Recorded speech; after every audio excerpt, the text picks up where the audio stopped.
Om Swastiastu. Perkenalkan, nama saya Putu Anggi Lidiani, NPM 19321210089 dari kelas C10. Baik, saya akan memaparkan materi chapter 17 part 2, yang dimana pada topik pembahasan kali ini yaitu memutuskan bauran komunikasi pemasaran dan mengelola proses komunikasi pemasaran yang terpadu.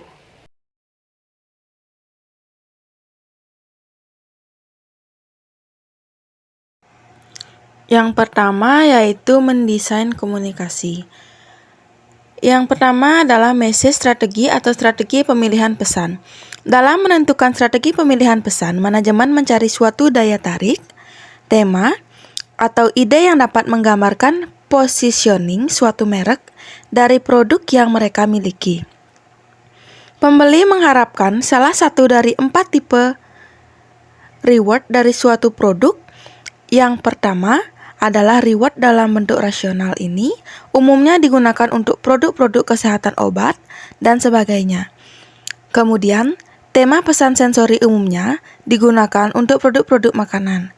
Kemudian, tema pesan bersifat sosial, contohnya adalah iklan restoran atau iklan mall. Kemudian, tema ego satisfaction umumnya digunakan untuk produk-produk luxury. Baik, yang selanjutnya yaitu strategi kreatif. Strategi kreatif adalah cara pemasar untuk menerjemahkan pesan mereka menjadi sebuah komunikasi yang spesifik. Jadi kita dapat mengklasifikasikan strategi kreatif ini menjadi dua, yaitu informational dan transformational appeals.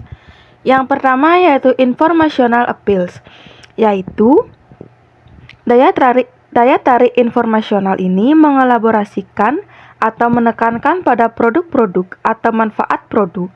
Contohnya adalah iklan adalah solusi suatu permasalahan. Contohnya adalah bagaimana iklan obat sakit kepala digambarkan memberikan solusi terhadap sakit kepala yang sangat amat kuat.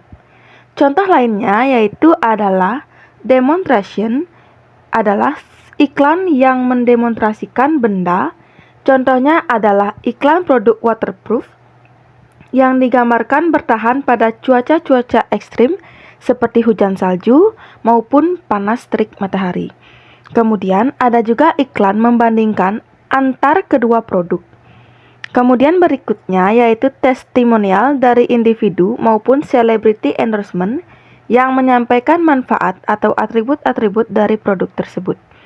Jadi, informational appeals atau daya tarik informasional ini mengasumsikan bahwa konsumen memproses komunikasi secara sepenuhnya atau secara rasional. Jadi secara logik atau rasional. Yang kedua ada transformational appeal, adalah atau daya tarik transformasional ini menekankan pada hal-hal yang justru bukan merupakan benefit dari produk tersebut. Jadi di iklan produk ini tidak memberikan pada manfaat produk, akan tetapi pada hal-hal lain di luar itu. Contohnya adalah iklan dapat menggambarkan orang-orang seperti apa yang menggunakan suatu produk atau merek tertentu. Contohnya adalah food vlogger itu mengiklankan mobilnya yang digunakan oleh orang-orang yang aktif dan anak muda dengan campaign yang cukup populer yaitu driver wanted. Jadi, justru di sini diiklankan mobil Volkswagen, tidak ditampilkan apa manfaat dari produk mobil ini, dan justru mereka menampilkan image dari penggunanya. Komunikator juga sering menggunakan daya tarik emosional yang positif seperti humor, rasa cinta, rasa bangga, dan juga kesenangan. Hal ini merupakan landasan mengapa banyak iklan-iklan yang menampilkan humor-humor yang tujuannya adalah untuk menciptakan suatu daya tarik emosional sehingga produk tersebut mendapatkan perhatian. Jadi berbagai alat yang sering digunakan untuk menampilkan emosi positif ini seperti bayi-bayi yang lucu, anjing-anjing lucu yang riang, atau musik-musik yang sedang populer, dan juga daya tarik seksual yang cukup provokatif. Jadi, alat-alat ini sering digunakan untuk menarik perhatian di awal dan kemudian meningkatkan keterlibatan konsumen dengan iklan tersebut. Teknik ini dipandang perlu untuk menembus atau crack lingkungan media yang sangat cluttering dan juga banyak iklan-iklan yang begitu banyak, sehingga dengan menggunakan cara ini, iklan perusahaan dapat diperhatikan oleh konsumen, dan juga cara-cara seperti ini cukup tepat untuk produk-produk termasuk dalam kategori low involvement, artinya produk-produk yang dibeli oleh konsumen tanpa melalui tahapan pengambilan keputusan yang kompleks. Salah satunya, produk-produk yang harganya tidak terlalu mahal dan juga sifat pembeliannya spontanitas seperti snack-snack dan lain-lainnya.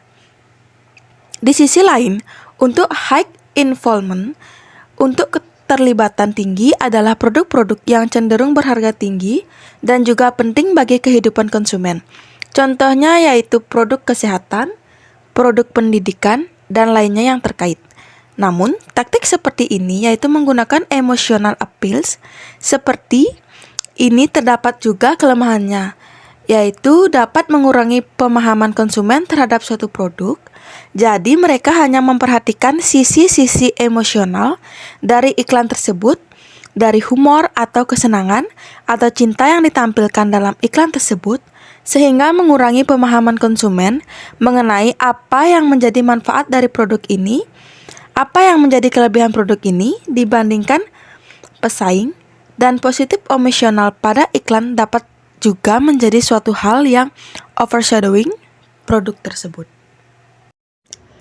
Baik, yang selanjutnya yaitu sumber pesan atau message source. Sumber pesan atau message source ini adalah pesan yang disampaikan oleh sumber yang menarik, atraktif, atau populer yang dapat memperoleh perhatian yang lebih tinggi dan memperoleh rekor yang lebih tinggi. Rekor dalam hal ini artinya adalah kemampuan konsumen untuk mengingat suatu nama merek. Jadi ini adalah suatu alasan mengapa pengiklan sering mempergunakan selebritis seperti bintang iklan mereka atau brand ambassador mereka. Selebriti ini akan sangat efektif apabila mereka merupakan sosok yang kredibel atau sosok mereka merupakan sosok yang dapat menggambarkan atribut kunci dari suatu produk. Contohnya adalah bagaimana salah satu bintang iklan merek perawatan rambut di Indonesia, yaitu Pantene, menggunakan aktris yaitu Anggun C. Sasmi sebagai brand ambassador karena pesona Anggun dengan rambut panjangnya yang selalu terlihat dan tertata cantik dan juga menawan. Jadi penting juga untuk memastikan bahwa produk yang digunakan oleh selebriti yang kredibel sesuai dengan tema produk tersebut. Kredibilitas seorang spokesperson suatu merek produk ini sangat penting. Terdapat 3 aspek yang mereferensikan kredibilitas. Yang pertama adalah pengetahuan, yang kedua adalah keterpercayaan, dan yang ketiga adalah likability. Artinya, sejauh mana struktur seni yang disukai oleh masyarakat secara umum atau konsumen. Yang pertama, expertise adalah atau pengetahuan yang dimiliki oleh spokesperson sebagai komunikator yang mereka miliki untuk dapat mendukung klaim yang mereka sampaikan berkaitan dengan produk-produk yang mereka iklankan. Untuk itu, menjadi alasan untuk produk-produk kesehatan pada umumnya menggunakan dokter sebagai spokesperson mereka. Produk-produk olahraga menggunakan atlet sebagai spokesperson mereka, memiliki pengetahuan yang dapat mensupport klaim yang mereka sampaikan di iklan. Kemudian, aspek yang kedua adalah trustworthiness atau keterpercayaan. Dari struktur ini menggambarkan seberapa objektif dan jujur spokesperson, di mana oleh konsumen dan seringnya teman ini dipercaya daripada orang asing atau daripada tenaga penjualan yang digunakan oleh perusahaan dan orang-orang yang tidak dibayar untuk mengendorse produk ini. Sering dipandang sebagai orang-orang yang lebih dapat dipercaya. Pandangannya terkait dengan suatu produk inilah menjadi motivasi mengapa beberapa produk menggunakan buzzer atau untuk mengatakan hal-hal positif mengenai produknya. Umumnya, di situs-situs yang menampilkan review-review konsumen, dalam situs review ini para user dapat menyampaikan bahwa produk ini adalah produk yang terbaik dan menampilkan atau menyampaikan sejumlah kelebihan-kelebihan dari produk karena user ini dipandang mereka bukanlah orang yang dibayar. Karena konsumen tidak mengetahui apakah user atau bukan, jadi mereka hanya mengasumsikan bahwa mereka orang yang menulis reviewnya adalah orang yang pernah menggunakan produk tersebut. Kemudian, yang ketiga adalah likability. Ini menggambarkan seberapa menarik spokesperson tersebut, seberapa disukai struktur tersebut. Jadi, kualitas seperti ketulusan, kejujuran, humor, dan seberapa natural spokesperson tersebut meningkatkan likability mereka, sehingga disarankan bagi perusahaan untuk menggunakan spokesperson. Yang pertama memiliki pengetahuan, yang kedua memiliki reputasi yang terpercaya, dan yang ketiga adalah spokesperson adalah sosok yang disukai oleh masyarakat. Baik, yang selanjutnya yaitu pengembangan komunikasi yang efektif adalah memilih channel komunikasi yang terdapat dua pilihan jalur komunikasi yaitu personal atau non-personal. Di masing-masing channel ini terdapat pilihan sub-channel. Yang pertama kita bahas yaitu personal communication channel. Jadi dalam channel personal adalah terdapat dua atau lebih orang berkomunikasi face to face dengan target audience, tidak selalu face to face, tetapi juga melalui telepon atau email. Jadi umumnya ini melibatkan tenaga penjualan atau sales dari perusahaan untuk representatif dari perusahaan kepada pembeli, perspektif atau calon konsumen. Jadi personal communication atau pengaruh personal ini umumnya digunakan tepat pada saat situasi kondisi. Yang pertama saat produk ini merupakan produk yang mahal, berisiko, dan dibeli secara tidak terlalu sering atau jarang. Contohnya adalah produk-produk pendidikan di mana umumnya melibatkan face-to-face antara calon konsumen dengan tenaga penjualan dari pendidikan atau sekolah tersebut. Karena ini merupakan salah satu contoh produk yang mahal dan juga dibeli tidak terlalu sering. Kursus-kursus bahasa Inggris juga hal yang sama, di mana memerlukan komunikasi personal untuk mendapatkan informasi yang lebih detail. Kemudian, personal informasi ini digunakan pada saat produk ini merupakan produk yang dapat menampilkan status atau tips dari penggunanya. Kemudian produk ini juga dikategorikan produk yang mahal. Sehingga dalam pengambilan keputusan pembeliannya dibutuhkan paling tidak adanya interaksi antara calon pembeli dengan tenaga penjualan dari perusahaan. Yang kedua yaitu non-personal atau mass communication channel atau disebut dengan channel komunikasi massal, merupakan channel yang digunakan untuk berkomunikasi pada lebih dari satu orang. Contohnya adalah iklan, bagaimana komunikasinya bersifat komunikasi massal yang ditujukan pada banyak orang. Ini bukan one-to-one communication skill promotion event, dan juga experience dan public relation merupakan contoh-contoh channel komunikasi non-personal atau massal. Metode atau komunikasi yang efektif adalah menentukan budget komunikasi. Yang terdapat beberapa cara dalam menentukan budget yang sering digunakan perusahaan. Yang pertama adalah affordable method, adalah sejumlah perusahaan menentukan budget komunikasi pada angka yang kira-kira mereka mampu biayai atau angka yang mereka dapat afford.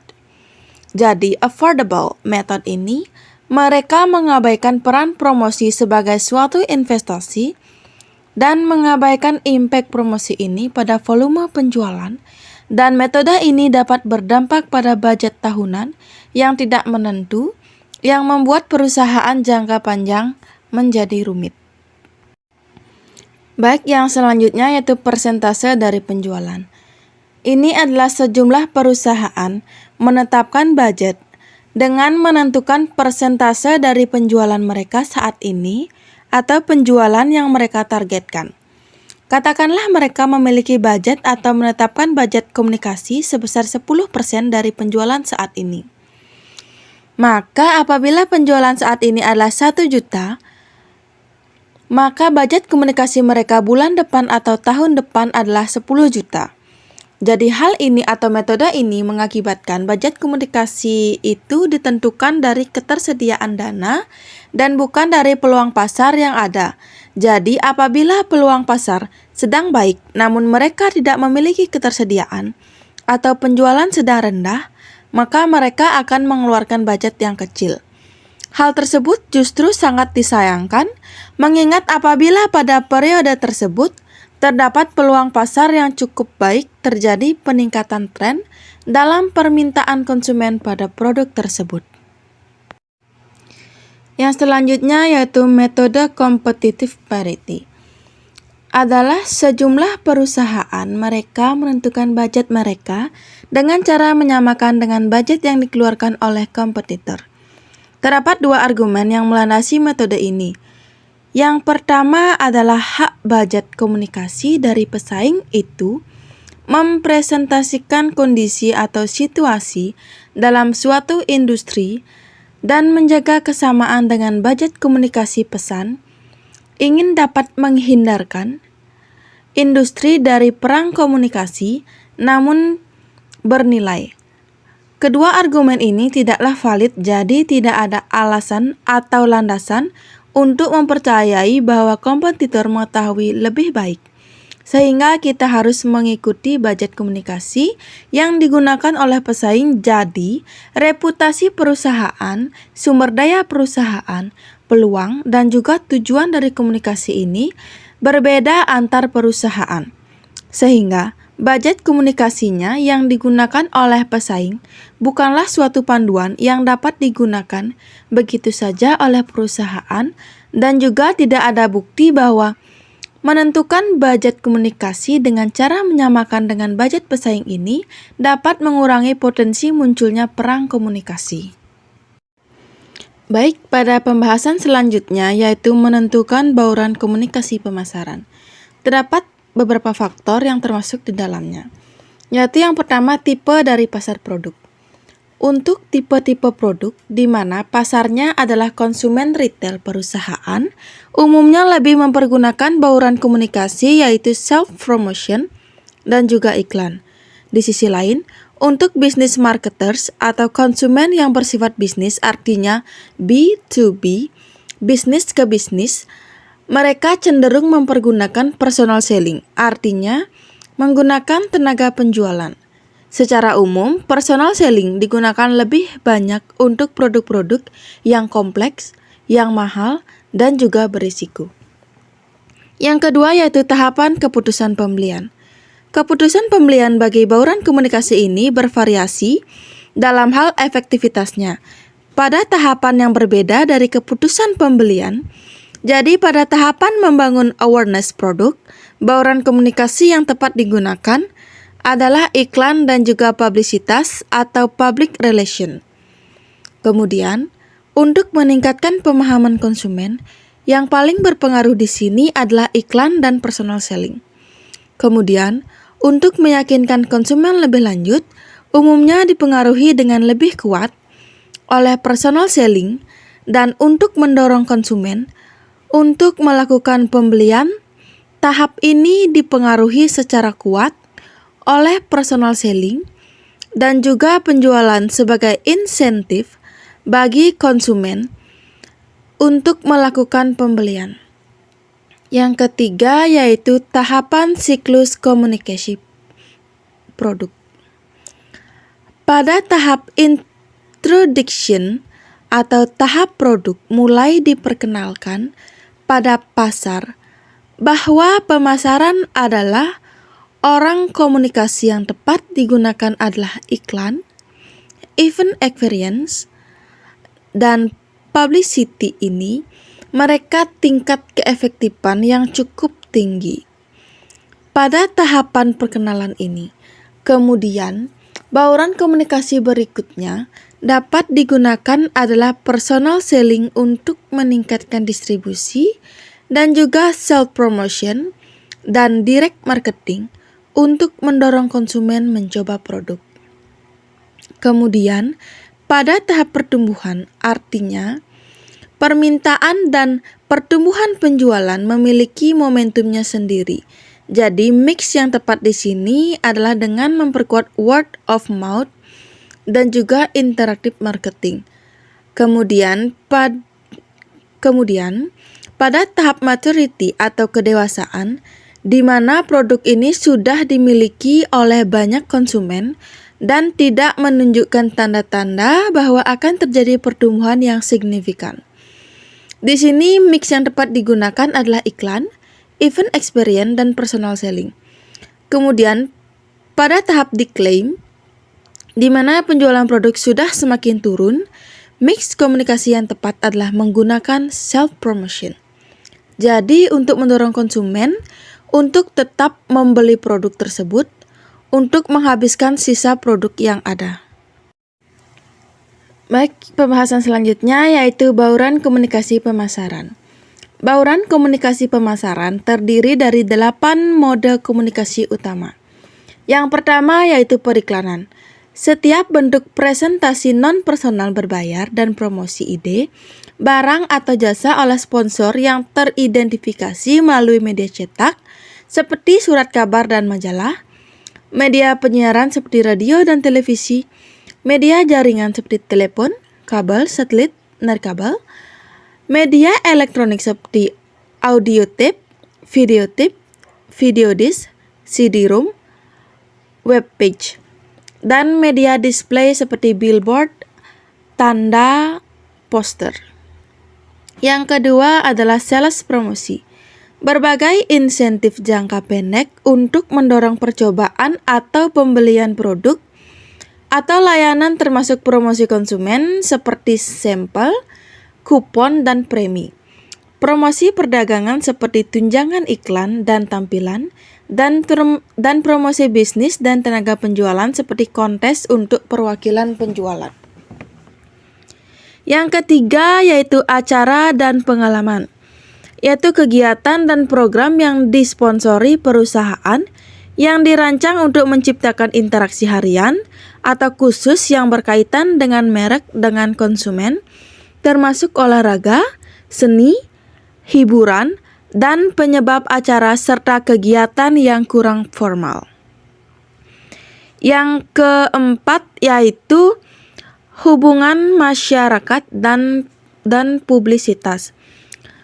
Berbagai program yang ditujukan secara internal kepada karyawan perusahaan atau secara eksternal kepada konsumen perusahaan lain, pemerintah dan media untuk mempromosikan atau melindungi citra perusahaan atau komunikasi produk individunya.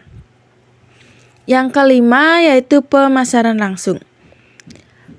Penggunaan surat, telepon, fax, email, atau internet untuk berkomunikasi secara langsung dengan atau meminta tanggapan atau dialog dari pelanggan dan calon pelanggan tertentu. Yang keenam yaitu pemasaran interaktif, yaitu aktivitas dan program online yang dirancang untuk melibatkan pelanggan atau calon pelanggan dan secara langsung atau tidak langsung meningkatkan kesadaran, meningkatkan citra, atau memperoleh penjualan produk dan layanan. Yang ketujuh yaitu pemasaran dari mulut ke mulut, yaitu komunikasi orang ke orang secara lisan, tertulis, atau elektronik yang berhubungan dengan manfaat atau pengalaman membeli atau menggunakan produk atau jasa. Yang kedelapan dan yaitu yang terakhir yaitu penjualan pribadi, yaitu interaksi tatap muka dengan satu atau lebih calon pembeli untuk tujuan membuat presentasi, menjawab pertanyaan, dan mendapatkan pesanan. Yang selanjutnya yaitu mengukur hasil dari komunikasi. Seringnya direktur komunikasi hanya menyediakan input dan juga biaya dari komunikasi tanpa mengukur output dengan baik. Jadi yang disediakan hanya jumlah iklan yang ditayangkan dan juga berupa media berapa harga yang dikeluarkan untuk membayar penayangan iklan di berbagai media. hendaknya mengimplementasikan rencana komunikasi. Direktur komunikasi perlu mengukur impact dari komunikasi tersebut. Jadi target audiensnya ditanyakan mengenai apakah mereka dapat mengenali atau mengingat pesan yang disampaikan dalam komunikasi pemasaran perusahaan. Beberapa kali mereka melihat iklan tersebut ataupun poin apa yang mereka ingat, apa yang mereka rasakan setelah menyimak pesan dari iklan tersebut, dan bagaimana sikap mereka sebelum dan sesudah menyimak komunikasi dari perusahaan.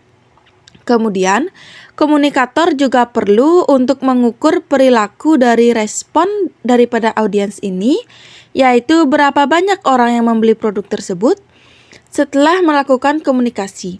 Misalnya, terjadi peningkatan penjualan, berapa orang yang menyukai, dan berapa orang yang kemudian membicarakan mengenai produk tersebut. Baik, pembahasan selanjutnya yaitu mengelola proses komunikasi pemasaran yang terintegrasi atau terpadu. Beberapa tahun belakangan, banyak agensi iklan besar yang secara substansial telah meningkatkan penawaran mereka menjadi penawaran yang lebih terintegrasi. Untuk memfasilitasi one-stop shopping, agensi-agensi iklan ini mereka telah mengakuisisi berbagai agensi seperti agensi promosi, perusahaan public relation, kemudian juga perusahaan konsultasi desain, website, telepon developer, dan rumah atau perusahaan yang menyediakan jasa direct mail.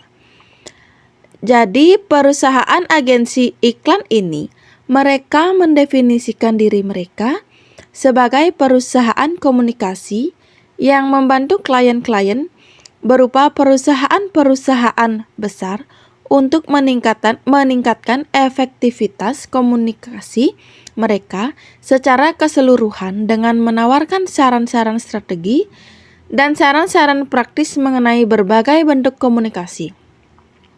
Kemudian sudah banyak juga perusahaan multinasional atau internasional yang juga memilih untuk melakukan komunikasi pemasaran melalui agensi full service ini. Jadi hasilnya dengan mempercayakan komunikasi pemasaran kepada perusahaan yang berspesialisasi di komunikasi pemasaran, hasilnya adalah komunikasi pemasaran lebih terintegrasi dan lebih efektif pada total biaya yang lebih rendah dibandingkan jika perusahaan melakukan komunikasi pemasarannya sendiri. Jadi, komunikasi pemasaran terintegrasi ini dapat memberikan atau menghasilkan konsistensi pesan yang lebih kuat. Artinya, dari iklan kemudian promosi penjualan, public relation, dan semua jenis komunikasi pemasaran yang mereka lakukan pesannya konsisten dan tidak berbeda-beda. Dan ini dapat membantu untuk meningkatkan ekuitas mereka dan juga berimpact pada penjualan. Pembahasan selanjutnya yaitu menentukan tujuan komunikasi. Seperti yang telah ditunjukkan dengan post-file college, pemasar dapat menentukan tujuan komunikasi pada setiap tingkat model hierarki efek. John E. Rossiter dan Larry Percy mengidentifikasi ada 4 kemungkinan tujuannya, yaitu sebagai berikut. Yang pertama yaitu kebutuhan kategori. Menetapkan kategori produk atau jasa yang diperlukan untuk menghilangkan atau memuaskan ketidaksesuaian yang dirasakan antara keadaan motivasi saat ini dan keadaan motivasi yang diinginkan. Produk baru di dunia ini seperti mobil listrik akan selalu dimulai dengan tujuan komunikasi untuk menetapkan kebutuhan kategori. Yang kedua yaitu kesadaran merek, yaitu menumbuhkan kemampuan konsumen untuk mengenali atau mengingat kembali merek dalam kategori dengan cukup detail untuk melakukan pembelian. Pengakuan lebih mudah dicapai daripada penarikan kembali konsumen yang diminta untuk memikirkan merek makanan pembuka beku lebih mungkin mengenali kemasan jeruk Stouffer daripada mengingat merek tersebut. Ingatan merek penting di luar toko, seperti pengenalan merek penting di dalam toko. Kesadaran merek memberikan landasan bagi ekuitas merek. Yang ketiga yaitu sikap merek, yaitu membantu konsumen mengevaluasi kemampuan merek yang dirasakan untuk memenuhi kebutuhan yang relevan saat ini. Kebutuhan merek yang relevan mungkin berorientasi negatif atau penghapusan masalah, penghindaran masalah, kepuasan tidak lengkap, penipisan normal, atau berorientasi positif seperti pemuasan indera, stimulasi intelektual, atau persetujuan sosial. Produk pembersih rumah tangga sering menggunakan solusi masalah, yaitu produk makanan di sisi lain sering menggunakan iklan berorientasi sensorik yang menekankan daya tarik nafsu makan. Yang keempat yaitu membeli merek, niat membeli merek. Menggerakkan konsumen untuk memutuskan membeli merek atau melakukan tindakan terkait pembelian, penawaran promosi seperti kupon atau penawaran 2 untuk 1, mendorong konsumen untuk membuat komitmen mental untuk membeli.